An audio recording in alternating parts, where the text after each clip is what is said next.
Hello मित्रांनो, तर आजच्या मिनी ब्लॉगमध्ये तुमचं स्वागत आहे. तर आज आहे दहीहंडी. तर चला मस्तपैकी रेडी झालो, उठलो. काल रात्री तर रात्रीची फोडलेली. आता बघू शकता आपली पब्लिक छोटी फुल जमा झाले एकदम. इथं आपली मैदानात रात्री एक फोडले, आता एक फोडायचे.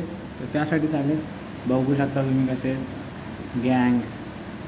तर कायच्या काय टाईमपास करतायत उगाच आता पडल जाईल तो फुटल खतरनाक. हा इकडे मस्त एक उचलतात एकामेकाला. नंतर तुम्ही बघू शकता कायच नाही, काय करता येत नाही त्यांना. चार थर लावू शकत ते, 4 थर असले खतरनाक आहेत. तर इथं काहीच नाही. अजून एक आहे, म्हणजे ही आपल्या मैदानातलीच आहे. आपल्याला संध्याकाळपर्यंत जायचं आहे पाडा रॉकसोबत.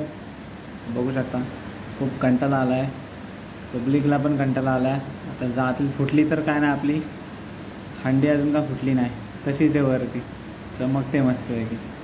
तर आता बघूयात, थोडा वेळ वाट बघूयात आणि मग निघून जाऊ. ही बघा. तर आलो आहे आपण आता डायरेक्ट उथलसरला गेलेलो, पण पाऊस पडा होता. तिकडून बालकुमला गेलो, तिकडे पण पाऊस होता, म्हणून डायरेक्ट खायला आलो. इथं खायला थांबलेले. आता इथं खायचं मस्तपैकी आणि इथून सटकायचं. हा बघा कसा वाट बघतोय, कधी टाईम येतोय. फायनली भेटले आपल्याला खायला पावभाजी मस्तपैकी. खाल्ले बिल्ले मस्त. मित्रांनो, आत्ताच मस्तपैकी आंघोळ वगैरे करून आलो आहे घरून ऑफिसमध्ये. लय बेकार वैताग आला.